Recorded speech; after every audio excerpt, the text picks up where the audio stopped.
Success. It's great to have you all here and welcome you to what is now the third edition of Titan Talks. I'm going to hand the floor over to Bess in just a few minutes. Just a few housekeeping items that I wanted to share with the group. Firstly, at the end of the event, if we have time for a few minutes, have a few Q&As. So if you've got questions, keep them locked and ready, and Noel here will walk around with the microphone and get to as many as we can. Secondly, come June, we will have what it will be the second annual Real Estate Institute annual event. The sole goal of the Real Estate Institute's annual event is to raise scholarship funds for the Building Future Scholarship, something that the EAC, which is the committee that some folks in the audience, and Bess all serve on, is focused on raising funds for students who would otherwise not have an opportunity to get their foot in the door in real estate by way of a real estate career driven by education at Fordham. So we're really proud of that. Please be on the lookout for that notification. Lastly, at the end, we'll introduce Joshua Harris, who's the new executive director of the program, and is right here. He's been a great addition. So please be on the lookout for future updates, for future events. Before I hand it over, I want to thank David for joining us here. Really appreciate that, and as always, want to thank Bess for doing these talks. You've been an indelible resource. Yeah, please. Thanks, guys.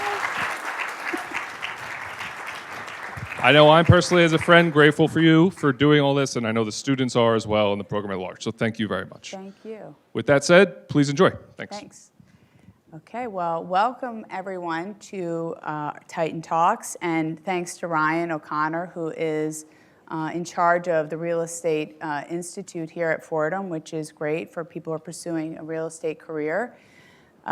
Today, we're really lucky to have my colleague, my friend, someone who has an incredible reputation in the industry, David Pickett, who is the CEO of Gotham Organization. And for those of you who don't know, they have been building communities for over a century, 100 years. And David just told me that they built this building, which I didn't even know, so pretty remarkable. It's grown into one of the nation's most successful developers. They are thoughtful and detail-driven in their approach. And as the developer, owner, and manager of over 4 million square feet of property, Gotham Organization plays an integral part in the cultural fabric of the cities in which they build. The purpose of these talks, the reason why we do them is because we kind of want to be open kimono, and for you guys, so people who are interested in getting into real estate, or if you are already in real estate, like many of the agents that I see here, these are the experts, the ones that have been doing this a long time, and we want to learn from them. So David, first of all, thank you, as I said, for being here. And could you just share with everyone how you got into becoming a real estate developer? What got you there? Okay. Well, I should say, and Bess pointed out, my family's been in the real estate business for 111 years now, actually. So I'm fourth generation, and my 3 kids that work with me are fifth generation. So we haven't managed to screw it up yet, although it's had its twists and turns. I was an English major in college. I actually thought for a very long time I'd have a career in academia. My father took me aside and had a very long conversation with me and told me that might not be the best idea. So I did what all English majors do, and I went to law school. When I went to law school, I actually thought I was going to be a litigator, because I don't really understand why you go to law school not thinking you're going to be a litigator. And after one really bad summer of doing some of the worst dredge work ever, I came back to law school and said I got to pivot, and it sort of started my career down the road in real estate, because I became a real estate attorney for a couple years. I worked doing restructurings in the late 80s and early 90s at Citibank. I was hired as a lawyer, but actually sort of swung to the business side. And I think that's really what got me interested in real estate, sort of seeing it in its worst hour from the bottom up. learning how to take apart transactions and put them back together was really a very formative experience for me. And then in 1991, my dad had a head of development who was sort of not really developing. So I said to him, I think I can do a better job than that. And we sat down and we hammered out a deal. And I think I was 29, 30 years old at the time. And I've been at the company ever since. So company's had its twists and turns, but it's been a fulfilling career. And you got your law degree, you practiced for a little bit, and I think it's important for students to keep in mind that you might pursue a certain path and study and learn something, and it helps you become better at whatever else you're doing. I'm sure that you feel that going to law school hones certain skills like communication, how to think, so it doesn't hurt you. Sometimes you study. It could be business, it could be many different things, and then you find yourself doing something else. And I was a lawyer, I was a prosecutor in my former life, so you never know, but sometimes something else is calling you. So I think that's probably part of why you're such a good communicator and good at what you do, is that you also went to law school, which helps. Well, I'll let you hold off on the communication part till we're done. But no, I would agree with that. And I know one of the questions you wanted to ask me was about advice, and the first word I came up with is patience. And I know that's a tough one for a lot of Gen Z and Gen Xers. They're not, I have them as children, and they're not very patient, right? Real estate, for the most part, is not an immediate gratification business. Requires a lot of collections of different skills. Of course, it depends which aspect of the business you're in, but certainly in development, there's a lot of different skill sets that go into doing it. So I may have jumped the question. Yeah, but it doesn't happen overnight. But look at your career. I mean, that's a real, I slid into it. You sort of really pivoted. But that's the beauty, I think, of everything, is that it's possible. If you see it and you want to do it, you can work towards it. And I think you have to figure out what your superpower is, what you're great at, and work towards that, I think, for students. And I think that the stuff you're collecting along the way, which may frustrate you and you may not think it is important at the time, later on in life you sort of call upon it and you're like, wow, I sort of remember being in that place, or and you actually draw on that reservoir of knowledge that you don't even realize you have at certain points. Yep, so true. Well, it's no secret, and to any of the real estate agents that are out there know this, that the market has been a bit challenging lately. It's been difficult with rates and inventory, but also in the commercial arena, we know we have those challenges. How do you see the current real estate market trends impacting opportunities for people who may be considering getting into a real estate career, whether developer, commercial, agent? What are your thoughts on that? I mean, I guess I tell people to follow the money, right? Where is the money flowing right now? And to also sort of figure out what the geopolitical winds are telling you. In terms of where money is flowing. Well, first of all, I should say that, our industry has changed a lot in the last 20 years. 20 years ago, there was very little institutional money that went into the real estate industry. It is now comprised of mostly institutional money. I mean, in New York, we still have big families who invest in their own deals, but even those big families, and I don't know if I'd include our family in that, we look to leverage our money in the best way we can. So you really have to take a hard look at where the money is flowing. Clearly, office buildings are not a favored class right now. Despite the fact that I feel like there are more and more people going back to work, this was a trend that was happening long before COVID, right? All you have to do is look at the accounting firms. I have a friend who's one of the biggest partners in an accounting firm, and he actually had to call his assistant to make sure he had an office to go to, like every week, because the way they shared space. Right. So that was a trend that was in the works, and COVID just sort of expedited that. And we learned how to work. Some of us, I didn't do it too well, but we learned how to work away from the office. So clearly, it is a challenge. There is more pain that's going to be on the street. There's a lot of CMBS loans that are rolling over that are packaged with office deals and that's going to be messy. And it's going to take a long time for that to sort of find a self-leveling place where there's interest again in investing. I think industrial is sort of kind of run its course. The cost of buying industrial land has certainly dropped over the last year, which was a favored asset class. Hotels are sort of coming back a little bit, but they're always sort of challenging. I think I think retail is an example of a sector that's maybe found its sort of bottom, and there's some reinvestment going on. Multifamily tends to be the most stable of, and I speak about rental multifamily, Right. tends to be the most stable asset. It's the most predictable income stream. It requires the least capital on an ongoing basis, not like an office building. And generally the flows in and out of residential are more consistent. Interestingly, the funds that invest in multifamily are, they come in lots of different flavors. There's opportunistic, there's core plus, there's core investors. The more opportunistic investors are finding now that they can meet their return mandates by simply buying existing assets. And that's not great news if you're in the development game.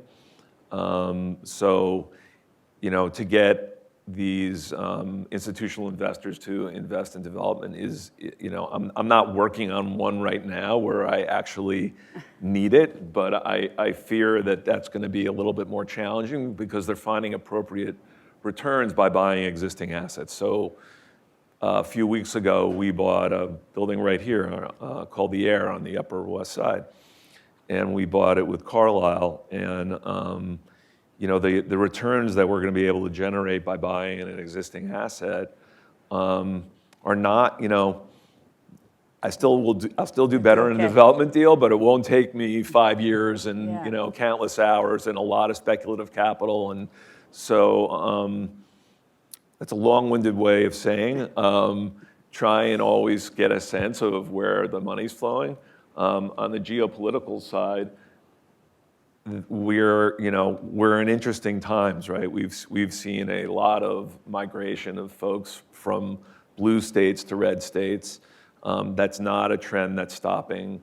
The city talks about population growth, and I think that's happening. It's not happening at the income levels that really help drive economic prosperity in the city.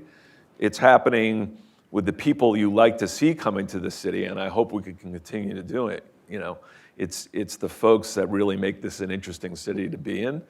The folks that are maybe earning $50,000 to $100,000 a year, but a lot of the big earners have picked up, and more importantly, they've picked up their companies and they've moved to and like Palm that's Beach. something I'm not sure we've fully come to grips with that yet. No, that's been hard So for the city. you need to follow geopolitical trends, see where folks are going, and you need to follow the money. That's, I guess, my two pieces. Well, also the other thing to point out is that it's more challenging out there in the real estate arena because money is more expensive than it was. It was so cheap for so long, Yeah. and the Fed has raised rates now 11 times, and that hike has had an impact. Where money was question. much cheaper, people were taking all sorts of risks, and now today, even with residential, with mortgages, people are just being more cautious, right? And so I think that's also had its impact, especially with commercial. I think the private sector may have to get involved and rescue some people, Yeah, no question.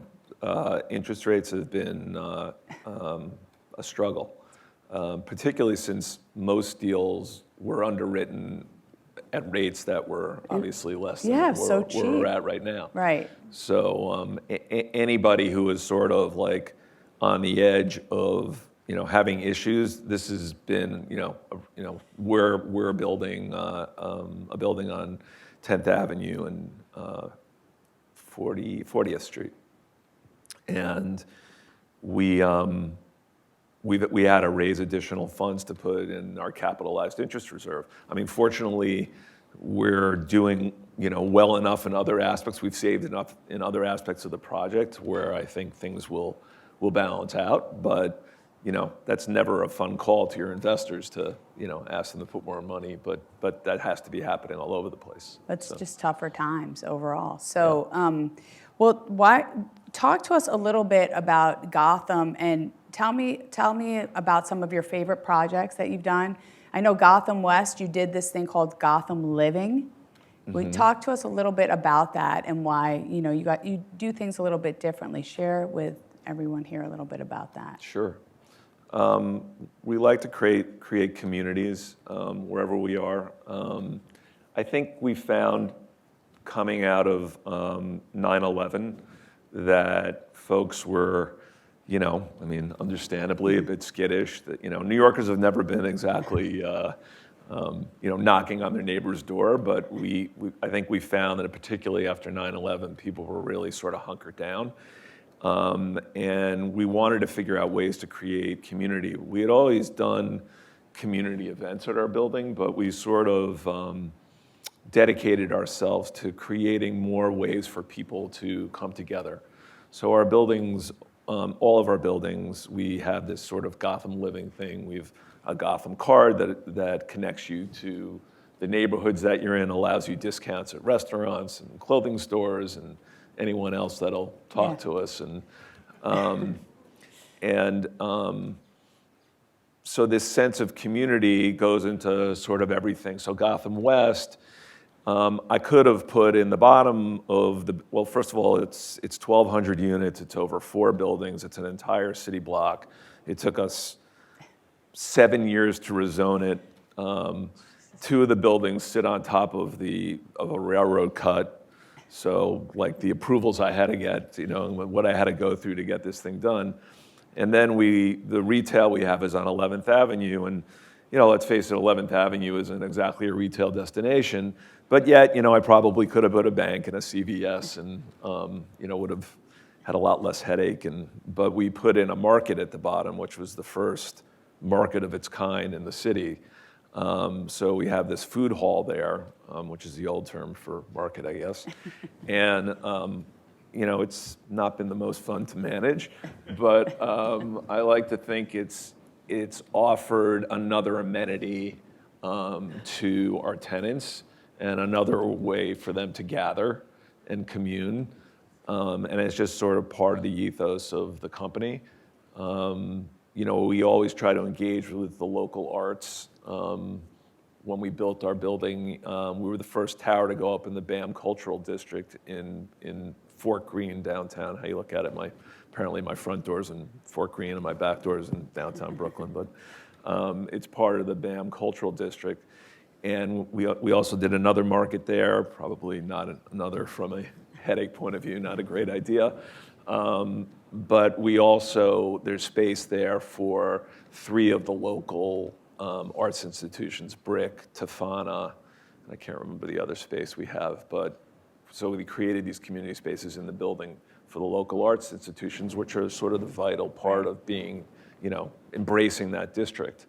So these are some of the things that we like to do. Well, this is if for a tenant, for someone who's looking at renting an apartment somewhere, to be able to come in and then have this whole community where there's markets and passes to different things that you can go to. I think it's helpful, and it's something unusual that I think more landlords are doing things to get people attracted to come into their building. But I think you guys were pioneers in that way, that you started doing that first early on. Yeah.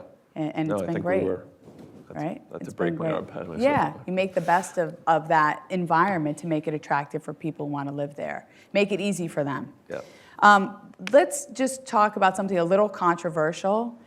So we were talking about, during the pandemic, everybody was in lockdown. Then we went, once, things were opened up again, some companies came out and said, you got to come back to work. And other companies said, okay, we can close the offices, we can work from home. Some people are doing a hybrid. And I think it's particularly challenging for younger people who are going to go out into the workforce today, because I think if they don't have that sense of going into an office, showing up, getting dressed, having that sense of culture and community, I think it's a challenge to do things from a Zoom. It's helpful in an emergency, but should it be the norm? And so my question to you is, what are your feelings about working from home? How do you think it will impact the next generation and how they move into the workforce and in real estate? What are your feelings on that? Yeah, I mean, for me, working from home was miserable. So very selfishly, I couldn't wait to get back to the office. I tried to get my team back in June of 20. That didn't go over particularly well. So I said, okay, we'll take the summer, well, not off, but we won't come in for the summer. But Labor Day, everybody's back in. And if you don't want to come back in, there better be like a really good excuse. Right. And, a couple people we made exceptions for, but particularly the development team was back in. I think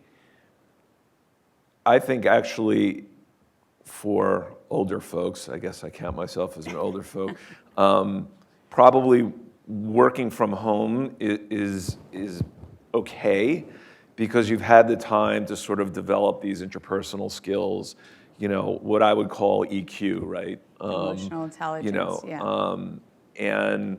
But I think for younger people to not be around other people is just, you could see what's happened with little kids. Yeah. A lot of these sort of horror stories about them not wanting to take their mask off or, and things like, I think we need to be around each other. I think forget the work part of it. Socially, there's all sorts of statistics to show that, people who live where they're not around people suffer, they can get depressed. Grave, sort of, psychological issues. But there's a lot you just learn by being around people, right? It's not all about what's on your computer screen. We work in a very empirical business, and that's important. Yep. But how you express yourself, how you relate to other people, your ability to get across a point, it doesn't translate well via Zoom. I know I really struggle with it. So. Yeah, I always in residential, we always say we're not in the real estate business, we're in the relationship business. And I think your business, even though you do other things, you're a developer, you're building, you do all sorts of things, from condos, you guys have done schools, hospitals, synagogues, you guys have done everything. But still, it's about getting together, seeing your colleagues. It's seeing how you're doing, body language. Also, you feel your energy. You feel better when you see each other. A Zoom is okay when you have to. It's an emergency, but there's something magical about being with each other and share. And sometimes you're going through a hard time. You just want to say, "Hey, how are you? I heard this happened. Somebody needs a hug." All that stuff helps you in life. And you want to be able to look in people's eyes and shake their hand. Without learning those basic skills, it's hard. How do you go out into the world? Or if you want to travel and go to another country, you want to be able to engage with people. Life is people. And I think that's what worries me about this I think COVID did such a number on so many of us that people were like, okay, I'll just stay in my sweatpants and work on the computer. But I don't think I think it's damaging. I'm worried for future generations. Yeah, it's also, practically speaking, I find it can be a time waster too, like being on these Zoom, because I'll be we have these huge meetings, right? If we're at the early stages of a development deal, I've got architects and engineers and consultants of every, facade consultants, elevator consultants, we have a conference room that fits 30 people, and there's often people in chairs off the table, because these things get so, you're in the, Yeah. it's just because, and unless you sort of can control the talk time, Yeah. these things can drag on forever, right? Hours. So like when I'm sitting at the table, I can kind of like look at somebody and give them the death stare, and it's like, it's sort of like, or if I'm sitting next to somebody, I can like, kick 'em. What are you So I found it just also to be just a massive, time suck. Yeah, So. I do. So I just would encourage, I know we have to do Zooms, I get it. I do them all the time when we have to. I would just say there's nothing, I have been trying to encourage our agents, and a lot of them are coming back into the office to come into the office. There is something really lovely about, seeing faces and how are you, and, all of that engagement is just, I think it's better when it's in person, right? So. Okay, so let's talk a little bit about public and private partnerships. What role does that play in Gotham's development? I mean, I mentioned you guys have done hospitals, schools, synagogues, luxury condos, rentals, affordable. So how do you, talk to us a little bit about some of the stuff that Gotham does. Well, in the word huge, I mean, almost everything we've touched has had a public element to it, both from a financing and from a partnership point of view. A lot of RFPs we've answered are from, we finished a deal on the Lower East Side with the largest Chinese social service organization in the country, Chinese American Planning Council, who had this empty site sitting there in prime Lower East Side, and they put out an RFP to say, somebody come help us develop this. We want to take back space in the building, but we'll ground lease to you the rest of the air rights that were above it. So in partnership with them, we then rezoned the site, which meant, visits to countless city agencies and It's not fun. every stakeholder who ever walked the streets of the Lower East Side and its environs, in addition to sourcing financing on the federal level, because we had tax credits, on the state level, because we had a tax abatement, which comes from the state. Not all people realize that. To bonds issued by New York City HDC. And everything we've done, in fact, the company for a long time was a contracting company. My dad really cut his teeth, really as a general contractor, and did tons of subsidized housing in the 60s and into the 70s. And he woke up one morning in the 70s and said, sort of, schmuck, why am I taking all this risk and making, a 3% or 4% or a 5%, if you're lucky, contractor's fee, but they were probably better back then, when the sponsor, who was the developer, has little or no risk and is getting, a 10% fee. I'm sort of like making this up a little bit. And that was really what got him into development. So the DNA of the company is heavily embedded in doing these public-private deals. We rely heavily on the state and the federal and the local government to either subsidize, provide bonds, provide tax credits, brownfield tax credits for everything we do. That's incredible. You guys really do everything, soup to nuts. So. For better, for worse. For better, for worse. Well, that's how you cut your teeth and you learn how to do everything. So for students who are thinking that they might want to get into real estate development, they want to do some form of development in some way, what's the education? How do they do that? Where do they start? Yeah, I mean, that goes back to the sort of patience that, word that I threw out, which doesn't come easy to you students in the room. I shouldn't, but I heard a statistic that the average Gen Z or Gen X will have 8 jobs before they're 40 or something. Really? Something crazy like that. Yeah. So it's a long process of knowledge accumulation, right? So I came about it, I was a lawyer, and then I worked at a bank, was really forced to take a deep dive into number crunching, which was, very much anathema to me as an English major and really a humanities person. But it was sort of baptism by fire, and so that was my path. We also ran a construction company, a very large construction company, so I got to know that aspect of the business. I would never hold myself out as an expert, but I certainly know enough to be dangerous. And since construction costs are 2/3 of your budget, you miss by 5-10%, you got a loser, right? So I learned a lot by being around my dad and learning that part of the business. But we have other folks that have come to the company. I would say two sort of broad categories. One being architecture. They tend to be extremely organized. They are creative.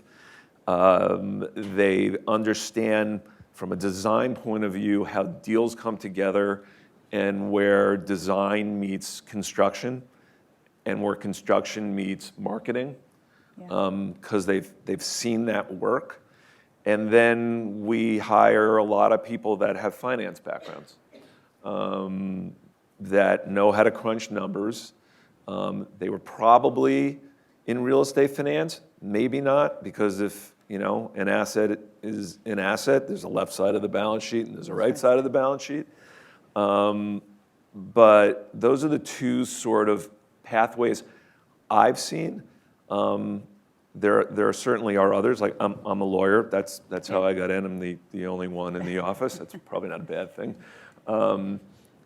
I don't. Lawyer comments are really, but there's many ways to. The thing is, you really can't skip the steps. You kind of have to. You have to go and work in it. You have to learn it. You have to get to know it, whatever it is, and you have to kind of figure it out. Yeah, I mean, I would say the easiest way is through finance, right? Yeah, that's one of the ways. Particularly, I go back to one of the remarks I made before, which is real estate. Why we're certainly not rocket scientists, that's for sure. It's become more complicated and it requires broader perspective, because when you're trying to attract institutional money for your deals, it's no longer a function of like buying low and selling high, right? Like, that was, it's much more complex, and the ability to be able to build large macros and, embed waterfalls in those macros, and so that you can speak to institutional money in a manner that they understand, it has become. There's no way around not having, at a company like ours, very strong technical, financial people. Right. But I would not say it's the only way to, we have two excellent project managers, which is, really the puppet master in any development deal, that one, actually both came out of SOM, which is a large, architecture firm here. Well, let's pivot and talk a little bit about affordable housing, because that's one of the challenges that we all know plagues not just the city, but the country, and we need to figure out ways, how can we build more affordable housing? So I just would like to know your opinion, any ideas, any thoughts, considerations? I know it's really, look, perfect is not on the menu, I get it. Like, this is a tough one, and politicians, everybody's trying to figure out, do you have any sort of ideas or views on this? I mean, I sat in a forum the other night with a bunch of sort of probably people more expert than me in this, and the tools are all out there. I mean, we've done this before. I mean, in the 1970s, the city, I forget what the number is, the city was by far the biggest landowner in New York. They had taken back tons and tons of properties in REM. And we were producing 40, 50,000 units of housing a year for many years, through the 70s through the 80s and on into the 90s. And because we had the proper incentive programs in place, and a lot of really creative, Section 8 deals, Mitchell-Lama deals, a lot of really good tools, and we still have really good tools. We just have sort of lost our way a little bit in the sense that our politicians have confused creating housing of all kinds. They think that works to the sort of detriment of producing affordable housing, when the fact of the matter is we have to be producing all housing. There are plenty of subsidy programs out there, but those subsidy programs shouldn't be dedicated to deals where there are proven mechanisms for having the market portion of that deal internally subsidize the affordable housing. So, I mean, we, in our portfolio right now, not including what we're developing, but what we're operating, is close to 5,000 units. Probably 2,000 of those units are affordable units within our, market rate deals, if you will, right? So we've done a ton of 421A deals, affordable New York deals, which was the last iteration of 421A. Gotham West that you referenced, the Ashland, which is in the BAM Cultural District, those are 50-30-20s, 50% market, 30% middle, 20% affordable. And for the most part, the market rate portion of those deals was able to subsidize the affordable units, and that's what we've lost by losing 421A, right? We have a deal in, I won't say specifically where it is, but it's in a good location on the waterfront in Brooklyn. And we're getting, the local council member has said, for me to approve this is going to have to be 100% affordable. Well, my response to him was, sure, you find me $800 million of subsidy, and I will create a I don't have a problem with that. I've done that for years.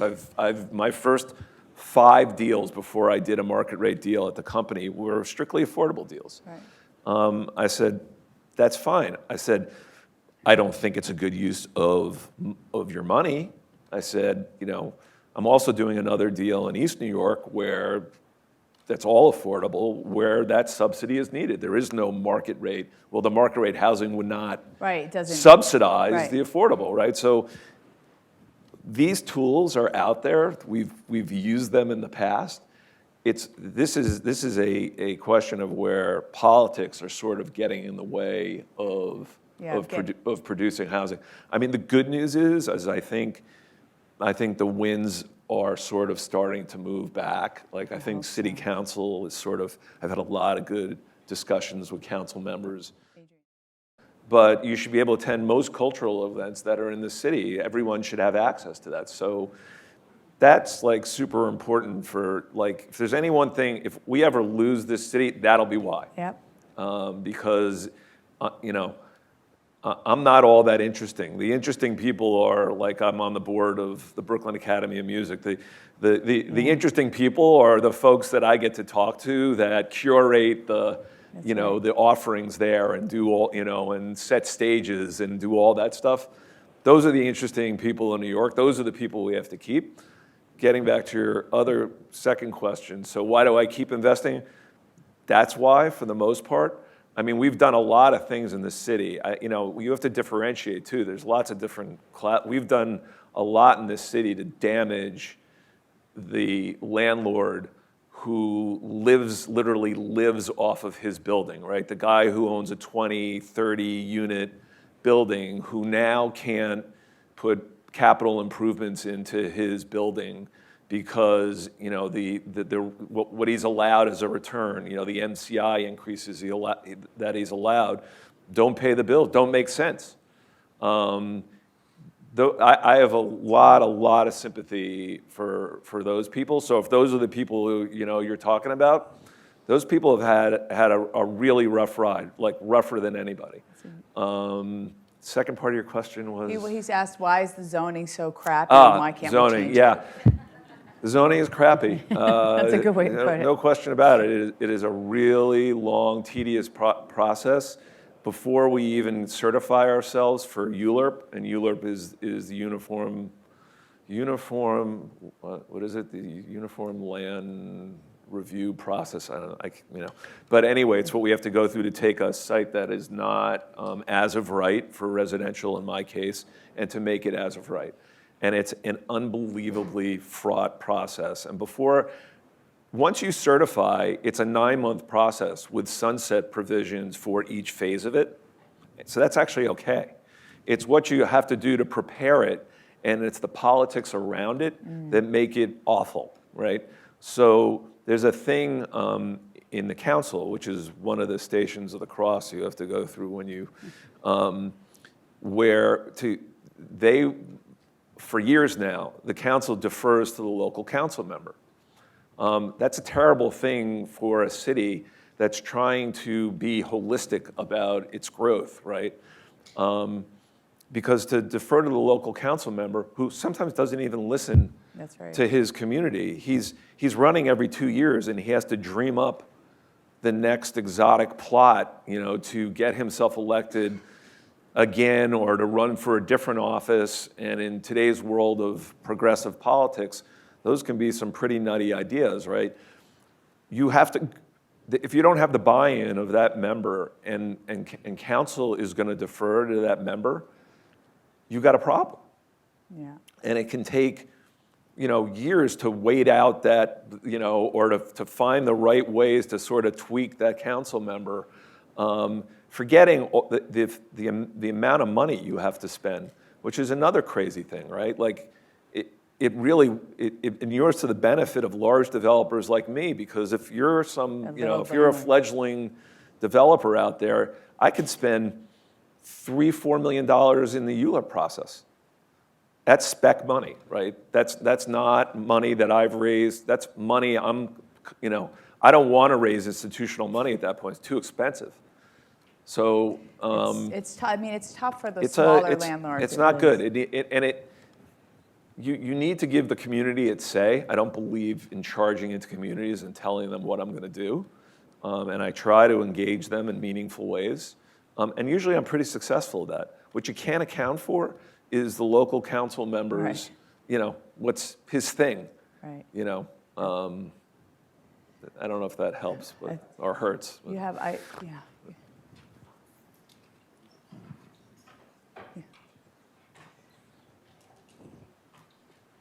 Hi, my name is Irina Fernets. I'm a real estate agent as well.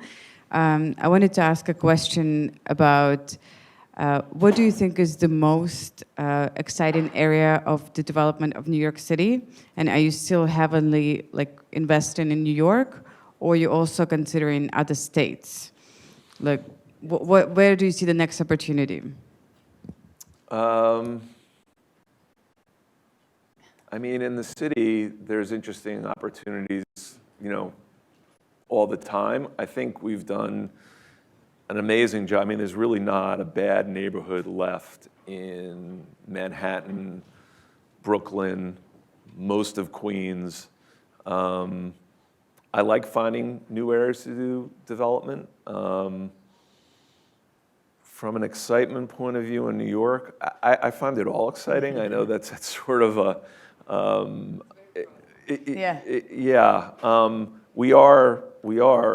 we just recently finished, we're renting up a building in Philadelphia that we finished in the spring, in the University City area, if anybody's familiar with that, right near 30th Street train station.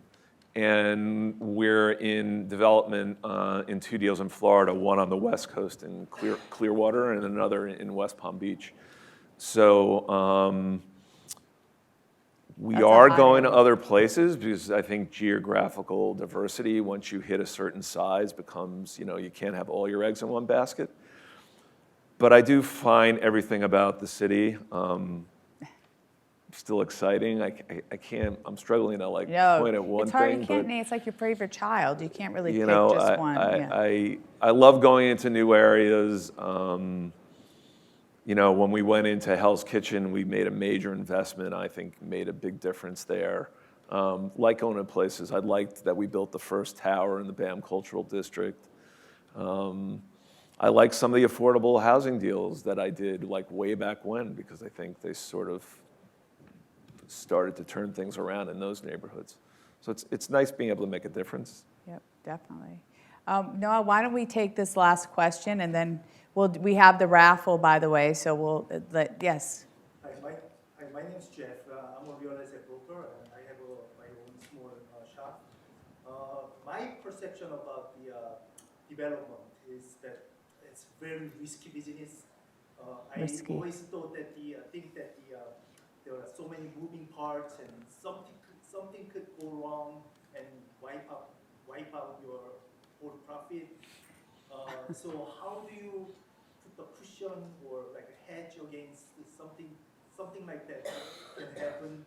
And during your 110 years of your company, have you ever had to take a loss from any project?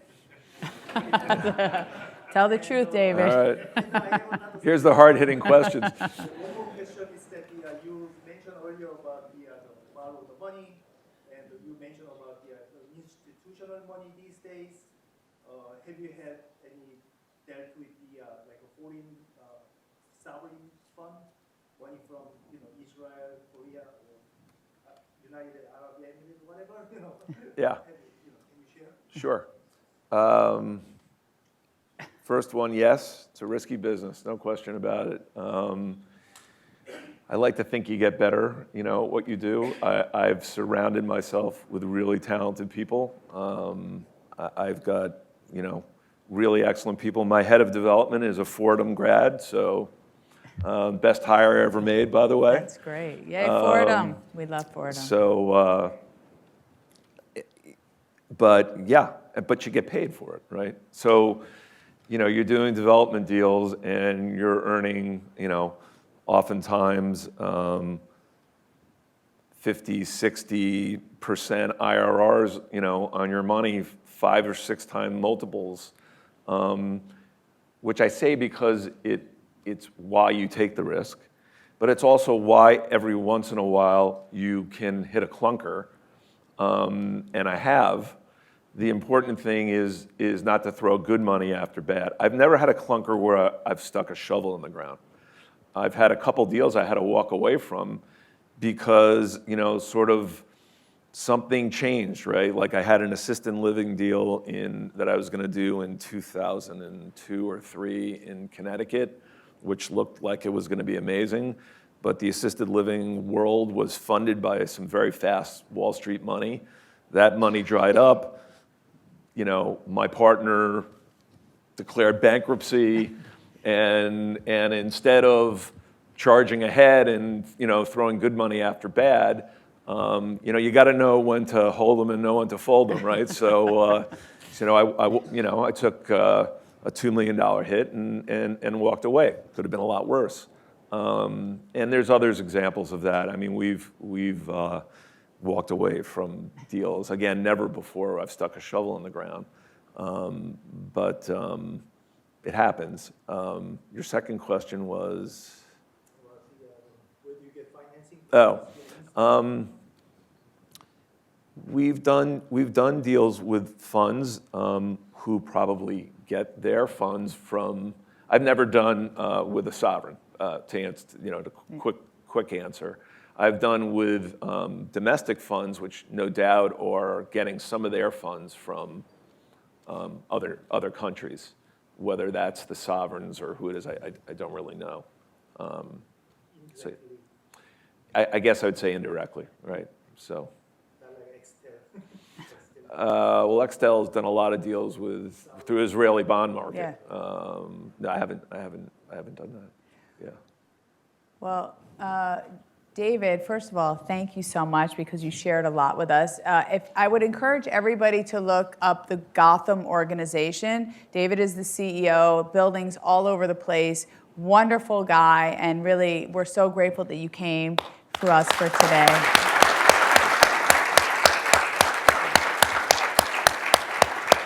Thank you so much. Josh, I think, wants to come up for a second. I'll do it. Thank you. First of all, thank you so much, What do I? Okay. David and Bess. This is amazingly great content. So for those that don't know, I am Josh Harris. I'm the new Executive Director of the Fordham Real Estate Institute. So I'd like to welcome all of our guests, welcome our students. Thank you. Of course, to our esteemed panelists. Thank you so much. I'm honored. I just want to say, these are interesting times, right? Maybe more challenging. To all the students in the room, and I think this applies to the professionals. I first taught my first course in 2009. I went to go get a PhD because, well, the world melted underneath in the financing world I was in. I was doing kind of investment banking work, and I remember started teaching and interesting changes. I will just say the students that came out that went through that experience now, right, we're getting close to maybe 10, 13 years, they're some of the most successful. Now, some of that's time, but I mean, they were doing all kinds of stuff. They were still tending bar while they were trying to be brokers. They were doing all these interesting things. And I love that quote from the NVIDIA chairman. So I think, like, listen to these stories, listen to people, because, I mean, it may be scary, but I promise you, you're in the right place. This is the right time to stick other. I cannot thank you guys so much for such incredible content. Thank you. Thank you. All right, guys. You should have a number that I'm going to do this thing, and it's just called random. There's numbers we put because we have ears. So I'm going to just press this button. I want you to know it's not fixed. So just want to press this button, and then a number will come up. If I say it, come up because there's some earbuds here for you. I have 3. First, let's see. What does that say? 337. Anybody got 337? I feel like it's bingo. Okay, you might have left. Counting. 3, 2, we're moving on. Okay. 315. No, 3. Is there a 350? We have a What? winner? We have a winner? Alan! Alan, is it you? Alan's our COO. Oh, that's funny. Okay, Alan, come up here. Come up. No, come. Okay, next one, David. This is for Alan. Okay, next one. 379. Anybody got 379? Give this to Alan. 379 anywhere. Okay, we got to keep going. 177. Yes, come on up. Yes. Come on down. This is so fun. I feel like Oprah. Here you go. You ready? 351. Nope. Okay, keep going. 13. Wow. Yes. Woo! Love it. So good. Lucky 13. I'm so psyched. Thank you guys. That was so fun. That was great. We're gonna get a photo together before. Sure. Here you go, buddy. Thank you so much. I know students have to go to class. I'm so glad. Good for you. Bye.